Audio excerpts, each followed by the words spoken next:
गुरुपौर्णिमेनिमित्त दंडेवाला बाबांच्या तपोभूमीत भव्य भंडारा महाप्रसाद वाटप।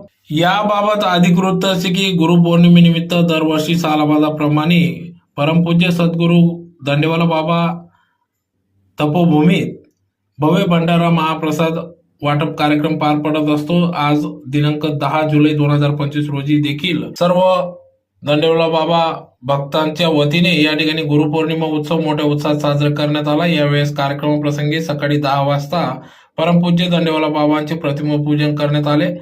तदनंतर या ठिकाणी येणाऱ्या भाविकांना भव्य भंडारा महाप्रसादाचे देखील वाटप करण्यात आले, ज्यात प्रामुख्याने या ठिकाणी दरवर्षी सालाबादाप्रमाणे विशेष म्हणजे या ठिकाणी आश्रमशाळेतील विद्यार्थ्यांना सुरुवातीला भंडारा महाप्रसाद वाटप करण्यात येत असतो। त्याची सुरुवात या ठिकाणी करण्यात आली। तदनंतर या ठिकाणी 11 ते 3 दरम्यान भव्य भंडारा महाप्रसादाचा लाभ मोठ्या संख्येने भाविक भक्तांनी घेतला।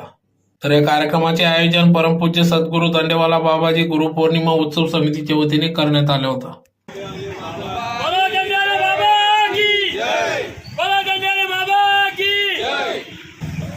भारतीय संस्कृतीमध्ये गुरुपौर्णिमेला अनन्यसाधारण महत्त्व आहे।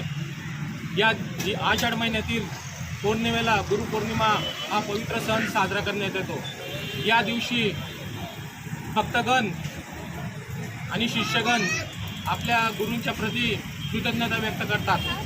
गुरूंना गुरुर ब्रह्मा गुरुर विष्णू गुरुदेव महेश्वर गुरु साक्षात परब्रह्म तस्मै श्री गुरु हे म्हटलंय।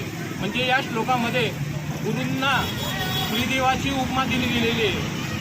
आणि गुरु म्हणजे फक्त शाळा कॉलेजेसमध्ये शिकवणारा शिक्षक नसून आपल्या दैनंदिन जीवनामध्ये व्यावहारिक जीवनामध्ये आपल्याला मार्गदर्शन करणारा व्यक्ती असतो।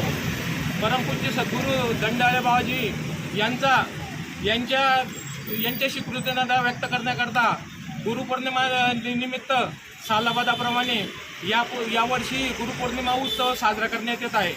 या उत्सवाच्या अंतर्गत सकाळी 10 वाजता परमपूज्य सद्गुरू दंडेवाले बाबाजींच्या भक्तगणांनी बाबांच्या प्रतिमेचं पूजन केलं आणि आता 11 वाजेपासून परमपूज्य सद्गुरू दंडेवाले बाबाजी यांच्या देवपूर वाडी भोकर रोड पंचायत समितीजवळील तपोभूमी देवस्थानमध्ये भंडारा महाप्रसादाचा कार्यक्रम होणार आहे। या भंडारा महाप्रसादाचा लाभ सर्व धुळेकर भाविकांनी घ्यावा अशी देवस्थानच्या वतीने मी नम्र विनंती करतो। आणि या कार्यक्रमाचं वैशिष्ट्य असं की भंडारामध्ये असंख्य लोक महाप्रसादाचं ग्रहण करतात, परंतु या भंडाऱ्याची सुरुवात आश्रमशाळेतील विद्यार्थ्यांकडून त्यांना महाप्रसाद